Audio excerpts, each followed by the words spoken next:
Francis's new document has been released. It is out and available for the public. It was released about 40 minutes ago from the time that I'm broadcasting this. And it's not a short document. I thought that I could do a live reading of it. That would be about an 8-hour live stream if I did that without breaks. It is the length of what's around 140 pages long in PDF form. We're not going to do a full live reading of it. We're going to start with a news article from Vatican News. So clearly they just issued this article. They clearly had a copy of the document so they could give a brief summary. And then we're going to go over the parts that I read this morning, which were the end of the document, where the proposals are.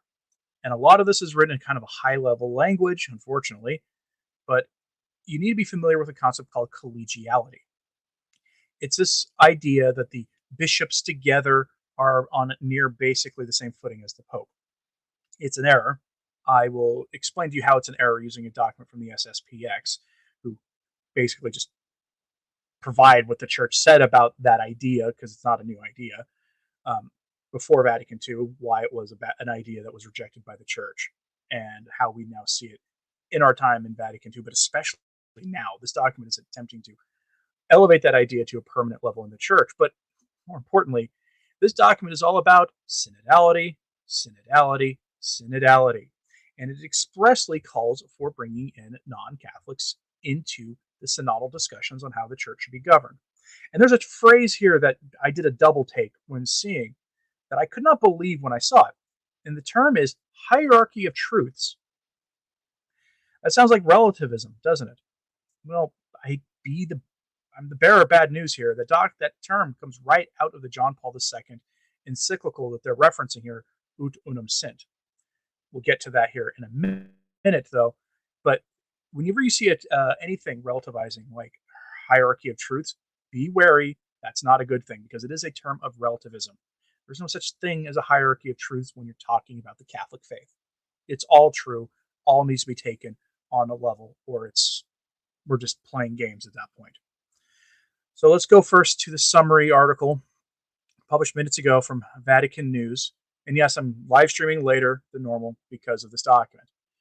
And their headline, "The Bishop of Rome, Servant of Unity." The Dicastery for Promoting Christian Unity presents a new study document that surveys the ongoing ecumenical dialogue concerning the role of the Pope in the exercise of the Petrine ministry. Unity, unity, unity. This is a document aimed at the churches that were in communion in the early centuries of the church, they say. But if you look at who they're having speak today, somebody from the Anglican Communion, and they're having somebody from the Armenian Orthodox Church, you could see why they would say that. But also, if you look at the practice of who was participating at the actual Synod of Synodality, at those table discussions, there were some actual just overt Protestants there as well. This is not merely for what you would call, the pre-1060 schism of the Orthodox. This is a blanket document. And when the concept of hierarchy of truths is brought in, you start getting into a real question here about what this all means. So let's go over the article first before I give you my highlights from the proposal section of the document, because again, it's 134 pages long. There's no way we're doing a live reading of the whole thing in one sitting. So here we go. The Bishop of Rome is a document for the Dicastery for Promoting Christian Unity that brings together the fruits of the ecumenical dialogues on the ministry of the Pope in response to the invitation made by John Paul II almost 30 years ago in the wake of the advancements made since the Council, meaning Vatican II. The objective is to seek a form of the exercise of the primacy that is shared by the churches that lived in full communion in the first centuries. Even if, quote, not all theological dialogues have treated the topic at the same level or in the same depth, it is possible to indicate some, quote, new approaches to the more controversial theological questions. Controversial theological questions are papal primacy, papal infallibility, and other such things, a lot of which came from Vatican I. Not saying papal infallibility came from Vatican I. It was just formally defined there. There's an error that a lot of defenders of the new order of things in the church will say, is that papal infallibility was not a thing until Vatican I. That's actually not true. You can see plenty of examples of it and references to it before the First Vatican Council. It was just formally defined at that time. And some would argue that it wasn't defined in the clearest way possible. Hence why we get some weird ideas like the Holy Spirit choosing personally who the Pope's going to be, and these other ideas you don't really see any reference to in older Catholic writings. But anyway, one of the fruits of the theological dialogues is a renewed reading of the Petrine texts, which historically have become an obstacle to unity among Christians. Dialogue partners have been challenged to avoid anachronistic projections of later doctrinal developments and to consider afresh the role of Peter among the apostles. See what they're doing here? Challenge to avoid anachronistic projections of these developments, later developments, that they are no longer relevant. For example, a diversity of images, interpretations, and models in the New Testament have been rediscovered, while biblical notions such as episcope, the ministry of oversight, bishops, diaconia, and the concept of Petrine function have helped develop a more comprehensive understanding of the Petrine text. This is referencing new scholarship in the church. This is really referencing critical scholarship. Critical scholarship was condemned by Pius XII.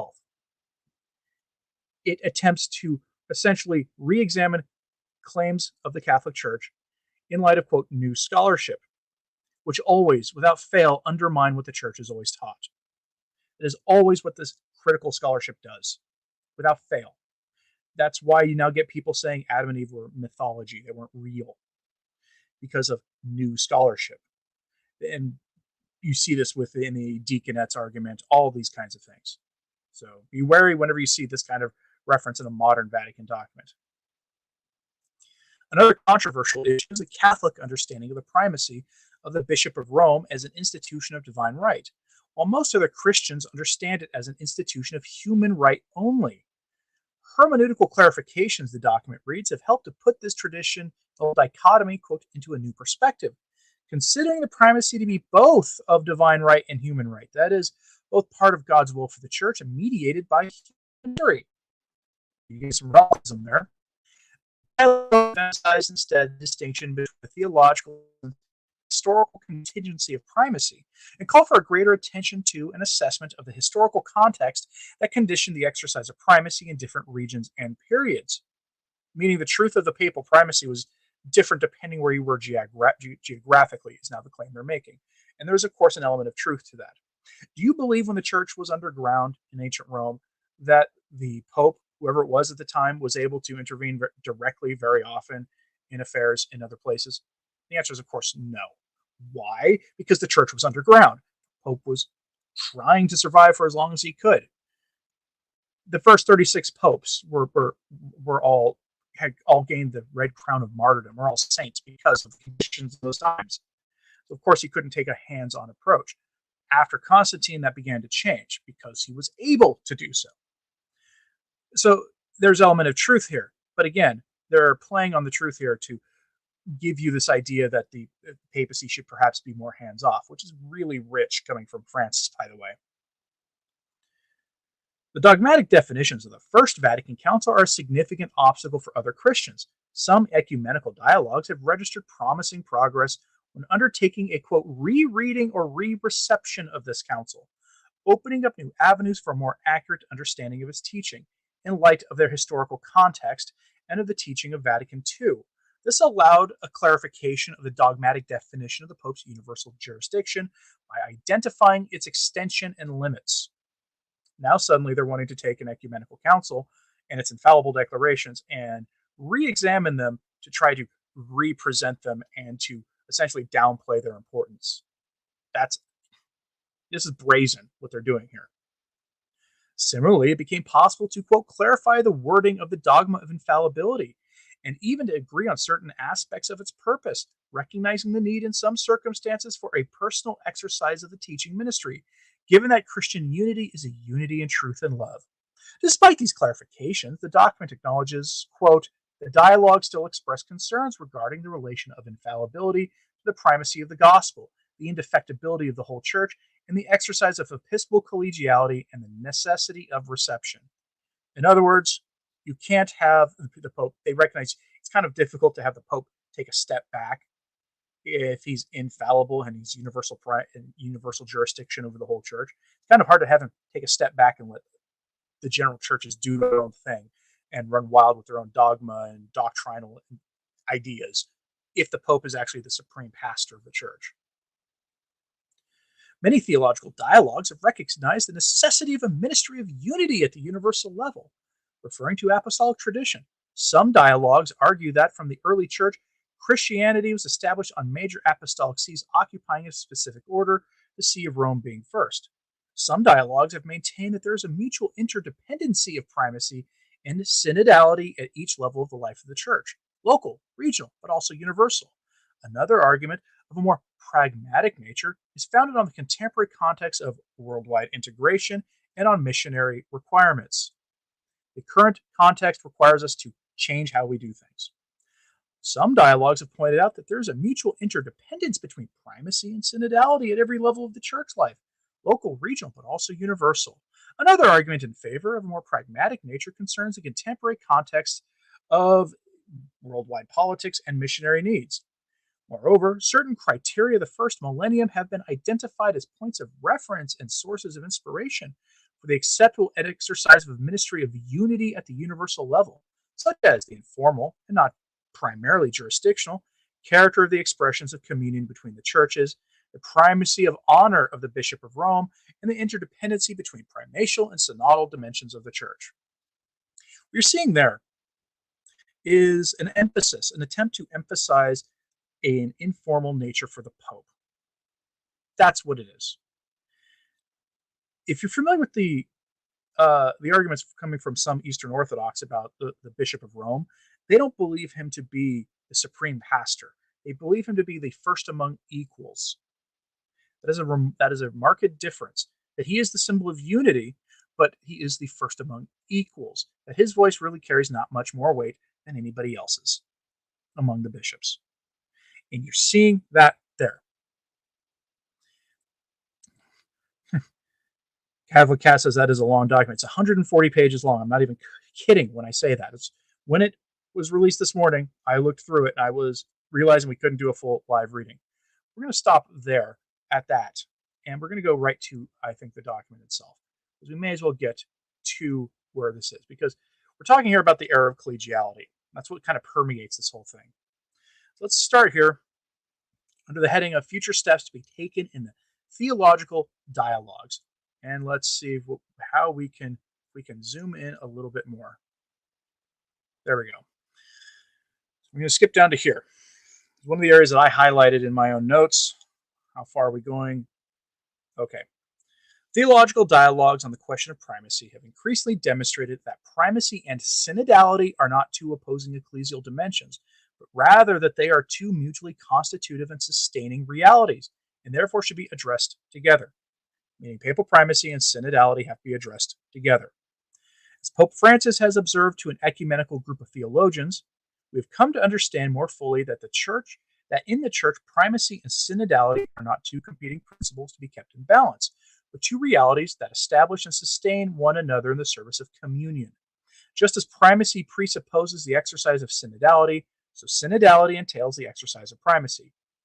Since synodal communion, understood as the articulation of the all, some, and one, includes the exercise of primacy, whoever writes this stuff, theological dialogue on primacy from a methodological point of view should start with a reflection on synodality. As Pope Francis stated in the same address, synodality in the broad sense can be seen as the articulation of three dimensions, all, some, and one. In this vision, the primatial ministry is an intrinsic element of the dynamic of synodality, as are also the communitarian aspects that include the whole people of God, and the collegial dimension, there it is, that is part of the exercise of the episcopal ministry. You're going to see references to collegiality a lot through this document, and we'll talk about what that is with that SSPX statement that I've mentioned before. And this is not a new thing they wrote. They didn't write this in response to this. It's just one of the errors that came out of Vatican II that is really being pushed really hard with synodality. In fact, you could say synodality is essentially a mask to hide what they're doing here. Consequently, a fruitful approach to the primacy in theological and ecumenical dialogues must necessarily be grounded in a reflection on synodality. There is no other way. Along the same line, the synthesis report of the first session of the 16th Ordinary General Assembly of the Synod of Bishops affirms the synodal dynamic also sheds new light on the ministry of the Bishop of Rome. Indeed, synodality articulates symphonically the communal, all, collegial, some, and personal dimensions of the Church at the local, regional, and universal levels. In such a vision, the Petrine ministry of the Bishop of Rome is intrinsic to the synodal dynamic, as are the communal aspect that includes the whole people of God and the collegial dimension of the exercise of episcopal ministry. Remember what synodality is. It's not just bringing people together to have a conversation. It's treating them as co-equals at the table. You had cardinals and laity and religious at the same table discussing things as if everybody's opinion on how to govern the church were of equal weight. Francis sat at the tables and did that. There were non-Catholic theologians and pastors there, as if everyone's opinion were of the same importance. And that is what they're talking about here when they're talking now about collegiality and synodality. This is a devolution of power and influence from the papacy that is core to what the papacy is. Pope is, among other things, the guarantor and the protector of the truth of the faith. He's supposed to teach the faith and preserve it against error. The greatest way you can impose new error into the church is, without question, by giving the worst catechized generation in the history of the faith the ability to pipe in on what is going on and what the church should do. That is the easiest way you can accomplish that, and this guarantees that will happen. This is also, though, not limited to just internal workings of the church. It includes those schismatic and heretical self-described Christian groups that, before the mid-19th century, the church didn't even treat as Christians. They treated them as something else entirely. Now, some would say, well, that's a good thing, right? That they, maybe they extended an arm of charity to them. Go read what St. John Vianney had to say. And there's a famous story that St. John Vianney had of, there was a local Protestant man who was having a conversation with him, and the Protestant, and it was a heated conversation, but the Protestant tried to extend some charity to St. John Vianney and said, well, what does it matter? We all proclaim Christ and we all follow him, so it's okay. St. John Vianney had a very sad look on his face when he looked at him and said, does it really? Do we really? Do we proclaim the same thing? And he essentially challenged him to convert. And you know what happened? That Protestant he was arguing with did convert. Of course, he's a saint. That's not true for most of us. But this is how we're talking here about an inclusive church here. This is a few paragraphs long. This is one of those highlights that I think people should focus on. Quote, it seems particularly necessary to clarify the meaning of the expression universal church. Indeed, since the 19th century, the Catholicity of the church has often been understood as its worldwide dimension in a universalistic way. Such an understanding does not take sufficient account of the distinction between the Ecclesia Universalis, the universal church in the geographic sense, and the Ecclesia Universa, the whole church, the entire church, the latter being the more traditional expression of the Catholic magisterium. A merely geographical notion of the Catholicity of the church risks giving rise to a secular conception of a universal primacy in a universal church, and consequently to a secular understanding of the extension and constraints of such primacy. Even the concepts of levels, subsidiarity, autonomy, and decentralization remain in the same framework, having administrative rather than ecclesiological connotations. Roman primacy should be understood not so much as a universal power in a universal church, but as an authority and service to the communion between the churches, that is, to the whole church. A further necessary step is to promote reception of the considerable results of these dialogues. And these are the dialogues between Catholics, various Orthodox groups, and yes, some Protestants. Not only by discussion among experts, but at all levels, so that the results may become a common heritage. The joint working group between the World Council of Churches and the Catholic Church in its document on reception described ecumenical reception as, quote, the evangelical attitude necessary to allow the results of dialogue to be adopted in one's own ecclesial tradition. Let's pause here. I mentioned the World Council of Churches the other day in a live stream. And this document is a fruit of the Catholic Church's work with the World Council of Churches. The Catholic Church is not officially a member of the World Council of Churches, unless that happened without awareness. Since Vatican II, the Church has dialogued, we'll say, with the World Council of Churches, but has refused to join them. That may have changed the last few years. If it has, send me an email with a link to that article. I'd really like to see when that changed. But this document is a result of that, of this ecumenical dialogue. So this is not merely, working with the Orthodox. If this was an attempt to reconcile the handful of significant differences, few but significant differences between Catholic theology and Orthodox theology, this would not be worth complaining about at all, because there needs to come to a common understanding without surrendering the truth between the East and West, between the Catholic Church and our real separated brethren, which are the Orthodox. That needs to happen, and it will happen someday. But that's not what this is. This is more inclusive of anybody who professes Christ than the Orthodox. Let's continue. John Paul II wrote in Ut Unum Sint that in order to receive the bilateral agreements, quote, a serious examination needs to be made, which by different ways and means and at various levels of responsibility must involve the whole people of God. Vatican II, I talked about this, I think, yesterday or the day before. Vatican II took the radical step of saying that basically anybody who professes Christ is part of the people of God, even if they completely deny the authority of the Roman pontiff, or even if they not just deny it, but call him the Antichrist, that they are all part of the people of God. Talking about people in open rebellion against the church are part of the church. Make that make sense? I don't know how it makes sense, but that was one of the ideas we've had. And this is why you've had a lot of lukewarm resistance among Catholics to spreading the gospel to those who need to hear it, to those who might be the most open to it in a lot of cases. This process of reception should involve the whole church in the exercise of the sensus fidei. Again, note whole church, not just Catholics. Lay faithful, theologians, and pastors with the involvement of theological faculties and local ecumenical commissions. It may include promoting easy access to the dialogue documents, especially through the internet, providing accurate translations, not only in Western languages, organizing joint academic events, encouraging responses, and implementing locally some of their proposals. The theological dialogue, or dialogue of truth, between churches should not only reflect on their doctrinal differences of the past, but also interpret theologically their current relationships. Since Vatican II, the development of the dialogue of love and the dialogue of life through common prayer and witness, pastoral agreements, fraternal exchange of letters and gifts, reciprocal visits between Christian leaders at all levels, is ecumenically highly eloquent and has provided new theological perspectives for the question of primacy. Ever since the time of the early church, such gestures were considered as authentic signs and means of communion.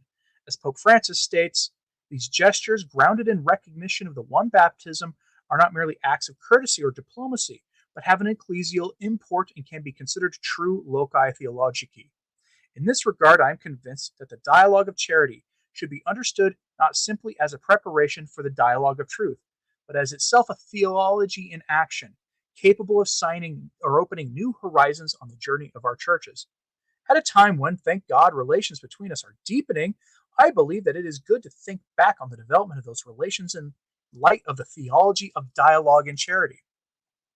Particular gestures and symbolic actions on the part of the Bishop of Rome, again, note what they're calling the Pope, have been essential in building a climate of trust, reinforcing bonds of communion, overcoming historical prejudices, and creating a new memory, and in developing a growing ecumenical appreciation of his ministry of unity. It is important that such gestures and deeds be continued with creativity and generosity and be reflected upon theologically.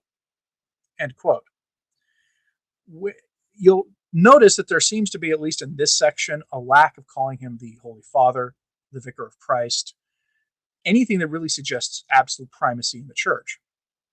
But also here, I'm going to point this out to you. You see the language of modernism throughout this document, including creating a new memory. Again, I keep bringing up Pascendi. Pascendi Dominici Gregis by Pope St. Pius X, which I have been going over in small portions every other week on this channel on Saturday mornings in the, not the live streams, but in the educational document that I publish every Saturday. Talks about this concept of vital immanentism, or vital immanence. Immanentism is this idea that True religion is something that is internal to the person, and then we express it in dialogue with other people, and then they share their personal experience of religion. We start doing this in large numbers. You start to get the faith, as opposed to the faith being something handed on by God through his representatives on earth. And so this is definitely the language of modernism, reducing the faith to a purely personal level. And certainly there is a place in the faith for the personal level. After all, we do experience religion, but this is a gross distortion of that. And so you see this language throughout here. I'm not terribly surprised by that. But the point of all this is to repackage the papacy to appease schismatics and heretics. And you see that a lot. You start seeing that a lot here under their heading of principles and proposals for a renewed exercise of primacy. Renewed, as if there was something wrong with the exercise of primacy in the church now. And now, that not just now under Francis, because you could easily say there's plenty wrong with the exercise of primacy today, but has there been something wrong in the exercise of papal primacy in the Catholic Church? Those that they're dialoguing with, the ones that they are trying desperately to have under the unified banner of the Pope, to have like the Methodists recognize Pope Francis as, or the Pope as something beyond a holy teacher, basically, that they rally around. But actually, that's what they're looking for. They want him to be reduced to a symbol of sorts in this internal struggle in the church. The broader church, as they're going to define it, this synodal church, where we Catholics will recognize and uphold the teachings that we have always been passed on to about the papacy and the church's origins and all that stuff. But others will have competing different values, and we will still all be unified under one. This is their hierarchy of truth. And if it sounds like nonsense, it should, because you cannot surrender the truth for unity. You can't. You have to be unified in the truth. This is why we call people to repentance and to conversion.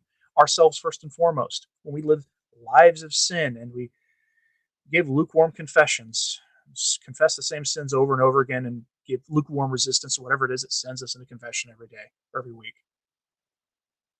That conversion begins with us, of course, but we also call others to conversion too, to be unified in the truth of the faith, to which the Pope is supposed to be not just the symbol of unity, but the supreme pastor, the supreme teacher, and the guarantor of the faith, and the protector of the deposit of the faith. That he is supposed to be the ultimate in persona Christi, the vicar of Christ. But this next section puts a lot of that, through this kind of dense language, up for debate. So here we go. Principles and proposals for a renewed exercise of primacy. Two recurring frameworks identified by the theological dialogues can provide a significant resource in reflecting on the exercise of primacy in the 21st century. The dialogues call for a symphonic articulation of 1. The communal, collegial, there it is again, and personal dimensions at 2. The local, regional, and universal levels of the church. Considering the different levels of the church, many ecumenical dialogues mention subsidiarity as an important principle for the exercise of primacy and synodality. Initially developed in the context of the social doctrine of the church, Catholic social teaching, which I wrote my doctoral dissertation on, it means that no matter that can properly be dealt with at a lower level should be taken to a higher one. When applied to ecclesiology, the ambiguity and sociological origins of this principle, which presuppose that authority is delegated downwards from the higher level, should be borne in mind in order to avoid a merely administrative approach to church life. Nonetheless, its intention and content could contribute in an ecclesial concept to a synodal exercise of primacy by ensuring participation of the whole people of God in the decision-making process, especially in matters that affect them directly. What have we been saying about synodality for 2 years now? That this was decentralizing of the authority of the church into local hands, to the hands of the worst catechized generation in history. There it is in writing. Among the proposals expressed by the dialogues, the call for a Catholic re-reception or official commentary of Vatican I seems particularly important. Assuming the hermeneutical rule that the dogmas of Vatican I must be read in light of Vatican II, especially its teaching on the people of God and collegiality, some dialogues reflect that Vatican II did not explicitly interpret Vatican I, but while incorporating its teaching, complemented it.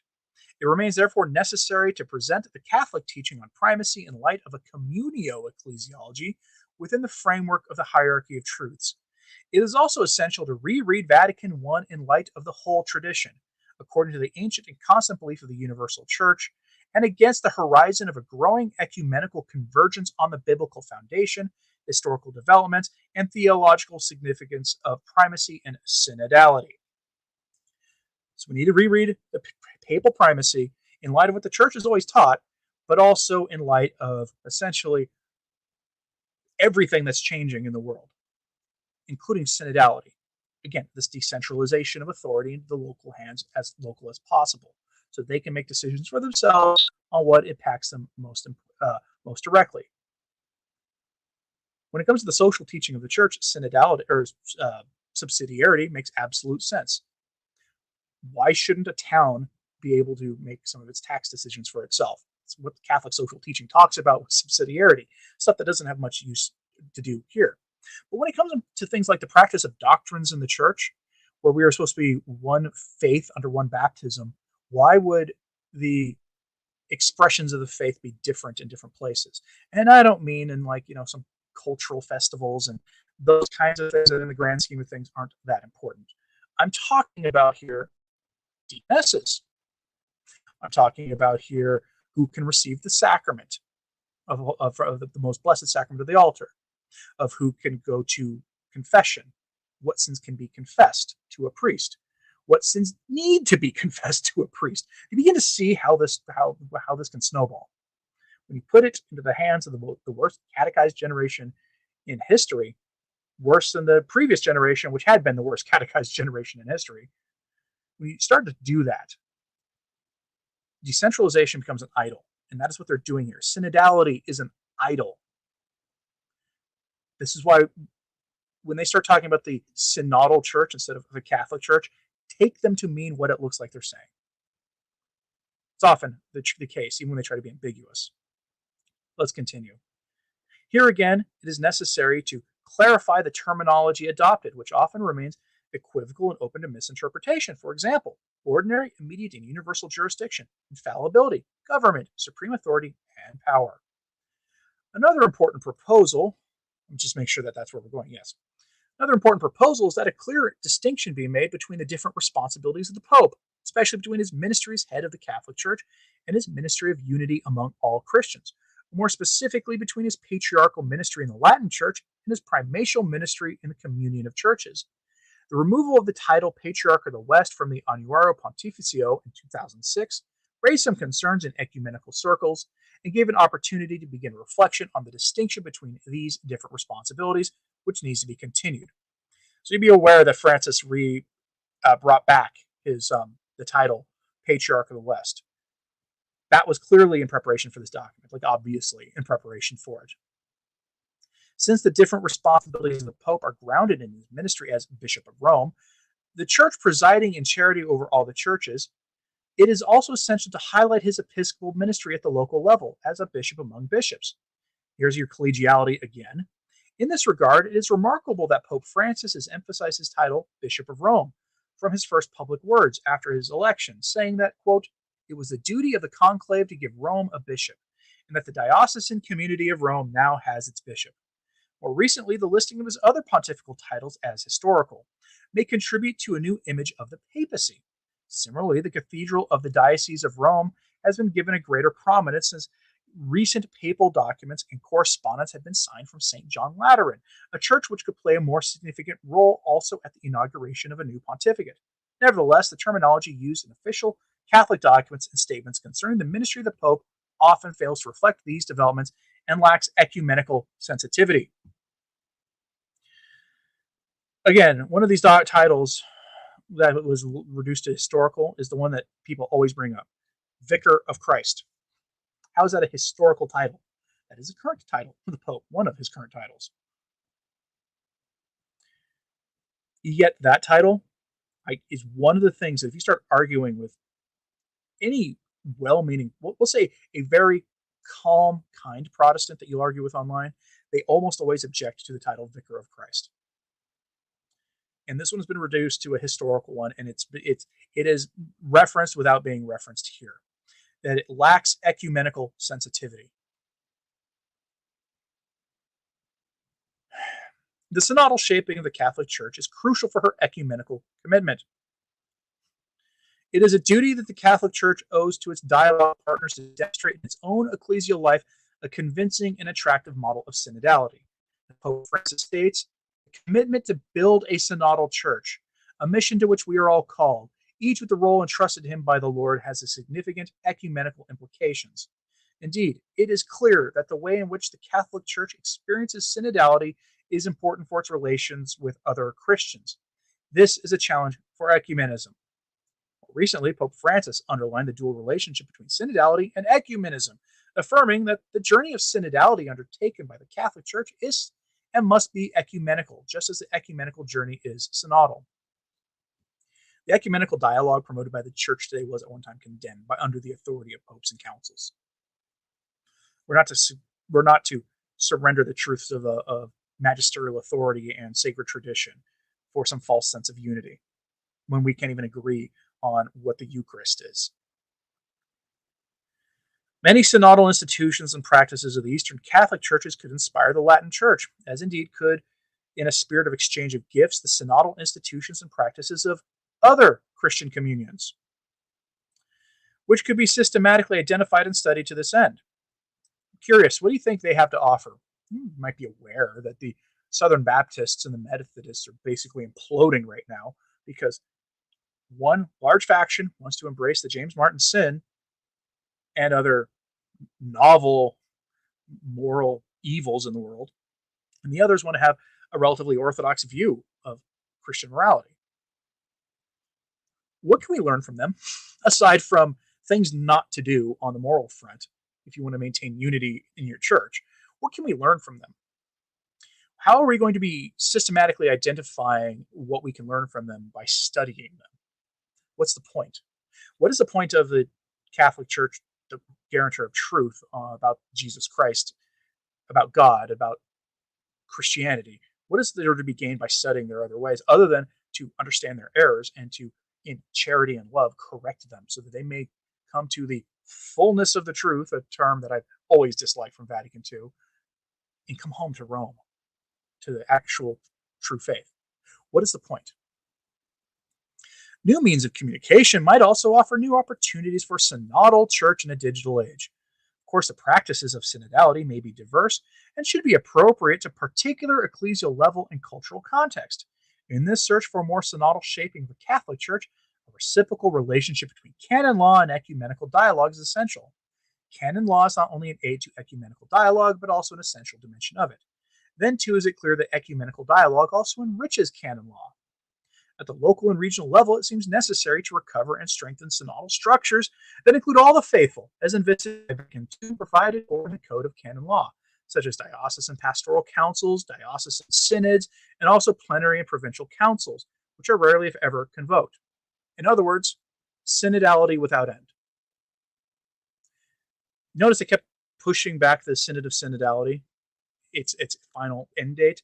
We have the final worldwide meeting of the bishops on this fall. And then afterwards, though, it's not over because they're going to start having regional meetings again. Don't be surprised if there's another fall synod announced after this one, that the Synod of Synodality just doesn't end. Think of a ecumenical council without quite the ecumenical authority, but one that never ends. That's what this is starting to sound like. The Code of Canons of the Eastern Churches provides synodal structures, including also laity, such as the Patriarchal Assembly and the Eparchal Assembly, which could be instructive for the Latin Church. It is also important to realize that call of the Second Vatican Council concerning episcopal conferences, quote, since a juridical status of an episcopal conferences, which would see them as subjects of specific attributions, including genuine doctrinal authority, has not yet been sufficiently elaborated. So here they are invoking Vatican II to give doctrinal authority to the U.S. Conference of Catholic Bishops, which are far from being the worst offenders on the lack of orthodoxy, by the way. Imagine giving the German bishops doctrinal authority. Okay, think about that for a second. In particular, it might be observed that the parallel between the episcopal conferences and the ancient patriarchates drawn by Lumen Gentium, that's the Vatican, one of the most controversial Vatican II documents, has not been developed either theologically or canonically. In line both with this parallel and the suggestion to create new patriarchates or major churches, reflection is needed on the ecclesial meaning of the continental episcopal bodies, whose supranational dimension can protect them from political pressures and nationalistic interests. Sure, they can. The universal level, the Code of Canon Law, the Code of Canons of the Eastern Churches offer provisions for a more collegial exercise of papal ministry. This can be further developed in practice and strengthened in a future revision of both texts. For example, the Code of Canon Law affirms that in fulfilling his supreme munus, the Pope is always joined in communion with the other bishops and with the universal church. I'm sure many of you are going to jump there at the use of the word munus in this document, by the way. And it includes a possibility for collegial exercise of this ministry, a provision of which more use could be made. Similarly, besides ecumenical councils, the Code of Canon Law foresees a collegial exercise and governance of the church in the formulation of infallible teaching. We will stop there with that document. This is the era of collegiality, proposed at Vatican II, but probably in the wisdom of some of the post-conciliar popes, not fully rolled out. Why? Because you are essentially destroying Petrine authority with that. You're bringing it down to a level not terribly different than how the Eastern Orthodox tend to look at the papacy. And take a look here. Thank you.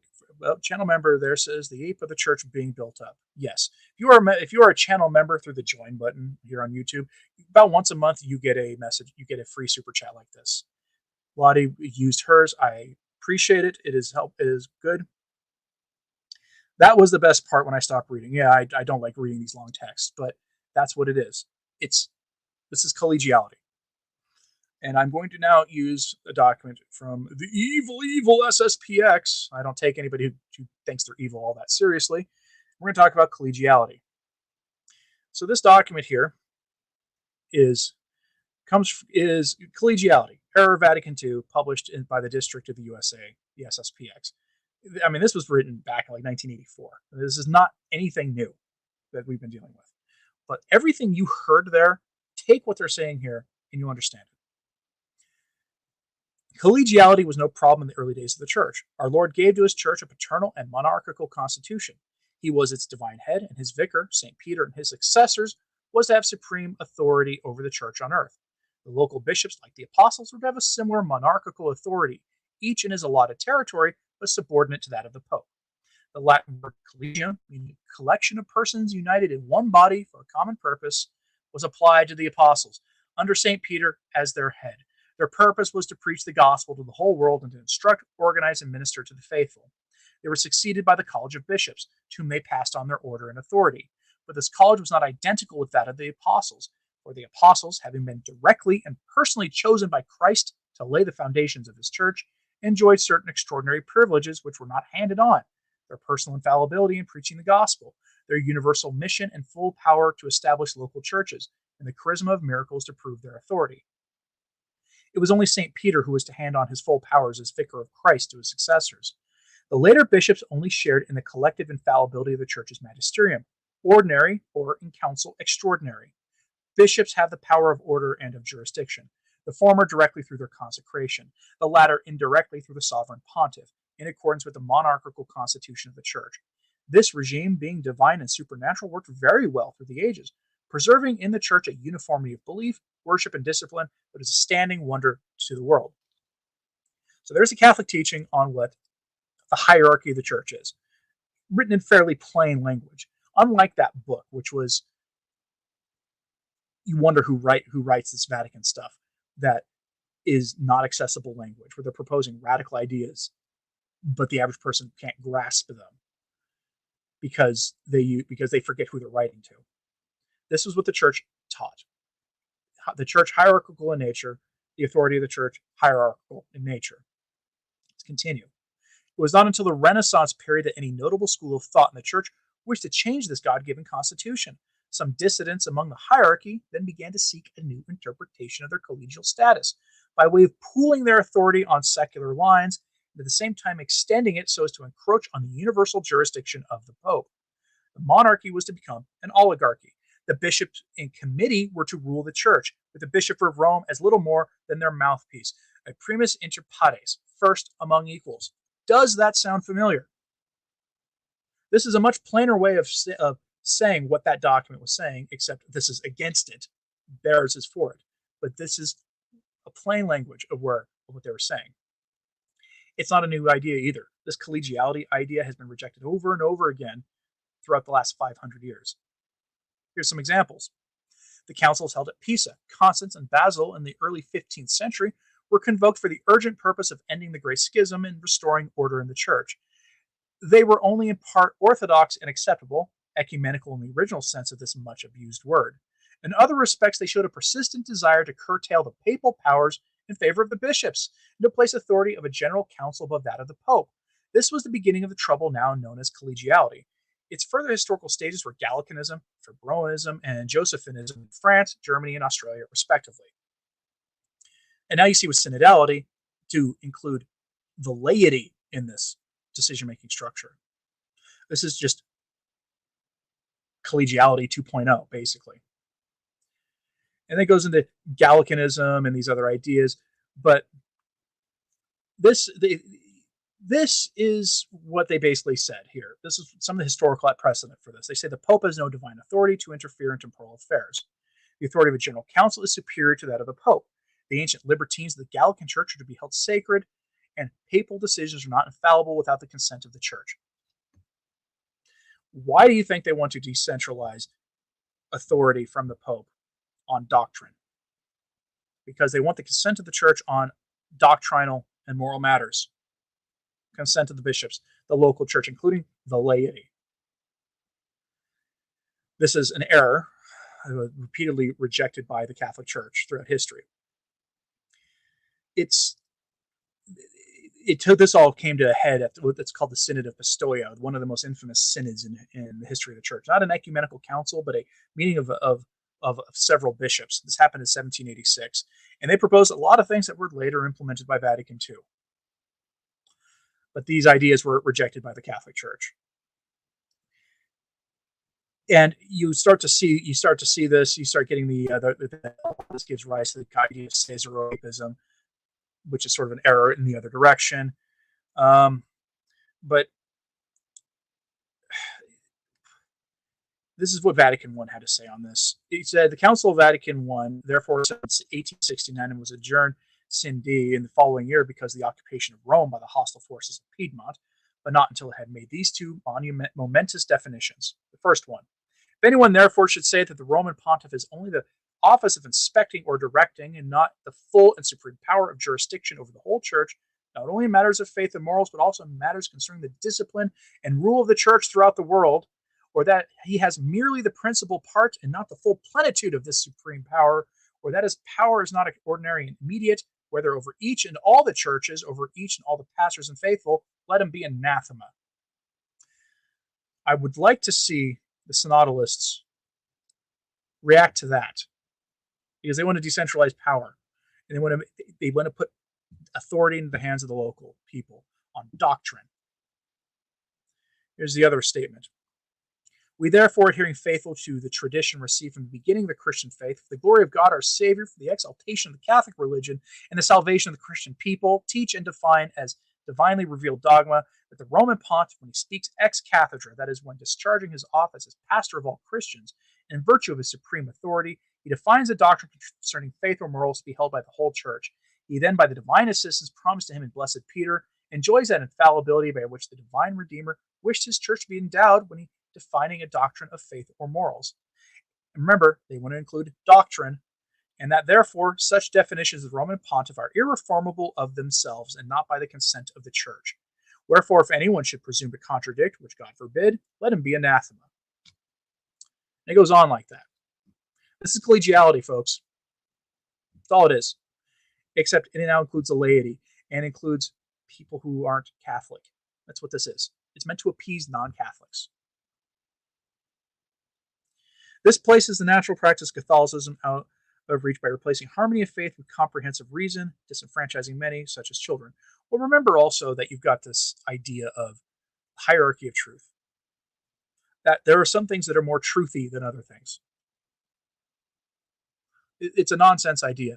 I don't know where they get this idea from, but that they do. This is what they're trying to do with synodality. This is intending to enthrone synodality in the church. All right. We've been here for almost an hour. Is there any final thoughts on this? Is Francis cutting down the primacy of Catholic ordination? I mean, that's sort of any endorsement of the schismatic heretical groups who don't even have valid holy orders. This is sort of that in general. But it goes back to the question I asked a couple of days ago. Why would you be Catholic if you can find salvation outside the church? Why would you bother? Being Catholic's a lot harder than being whatever it is you are when you go to a rock and roll church on Sundays to go listen to rock concert with some Bible reading in it. Why would you bother? Right? What would be the point? All right. Got it from Colbert, coined it truthiness. Yeah, I almost said truthiness. But all right, folks. Yeah, so if there's anything else in the chat, please bring it to the live chat now, or let me know what you think of all this in the comments. I found out that in the next 20 minutes or so, I'm going to be on with Joe McLean on his radio show and on his YouTube channel. So you can go, if you want to tune in, we're going to talk about it a little bit there. All right, folks, thanks very much for tuning into this longer than usual live stream broadcast, later than usual. And as always, pray for the church. I'm Anthony Stine. Ave Maria.